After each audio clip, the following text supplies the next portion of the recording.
Here's a trick you can do. It looks like this. You show the top 3 cards of the deck after the spectator shuffled it. You count 1, 2, or 3, giving the spectator a selection of 1 of 3 cards. We're going to assume that they pick number 2, which would be the Queen of Hearts. You ask them to remember the card at that location. You place them back on top of the deck and then you count. Remember, our number is number 2. You count 1 and then 2, losing the card in the deck.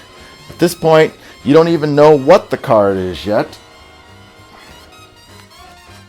Place the cards inside of a box, and then to your spectator's amazement, a card rises mysteriously from the deck, and it is their card, the Queen of Hearts. How is this done? Stay tuned to find out. All you need is a deck of cards, and you need a card box. But this card box is special. It's actually an ordinary card box, but what we've done is on the back, we've cut a hole into the back of the box.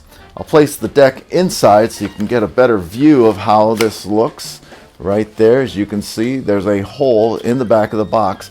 And all you're doing when you make the card rise is you're walking your fingers up like this, making a card rise up out of the deck. So from the front, it looks something like this. Now you have to be able to control the Queen of Hearts, their card, or whatever it happens to be, to the top of the deck. And for this, we'll be using a trick called the world's best easy card trick. You first display the cards. You bring up the top 3 cards, and then you have them count 1, 2, or 3, and remember the card at that location.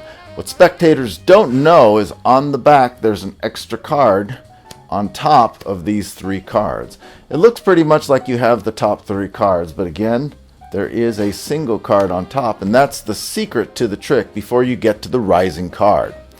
All you have to do, let's say they pick number 2, which would be the Queen of Hearts, as in our earlier performance.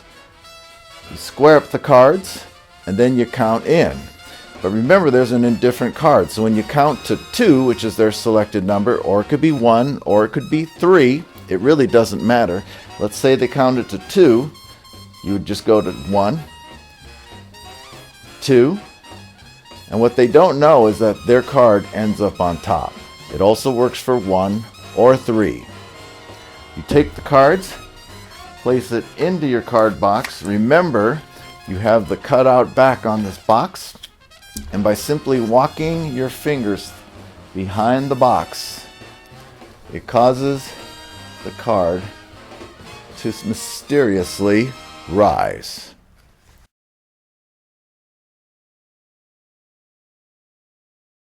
Here's how you set up the trick. You take the top card and you pull it down just a little bit. And from the front, you can't even see it. But the top card, the one that will be the indifferent card, that's the secret, is actually lowered just a little bit. This will allow you to grab the top 3 cards and pull them up, and then you can go right into the trick. We happen to have a different set of cards here.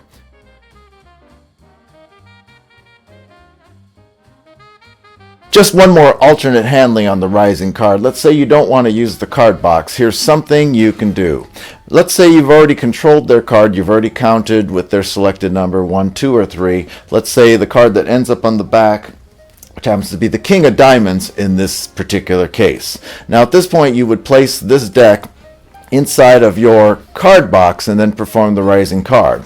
But if you don't want to use a card box, here's a different kind of rising card you can do. You just count 1, 2, 3, and you make the card mysteriously rise up out of the deck.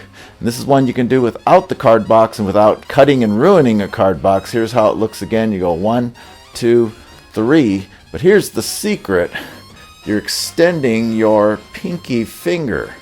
So you go 1, 2, 3, extend the pinky, and by pushing with your pinky you can cause the card to rise up. And that's just one more handling for the rising card that's combined with the world's best, easiest magic trick. Hope you have fun with this one.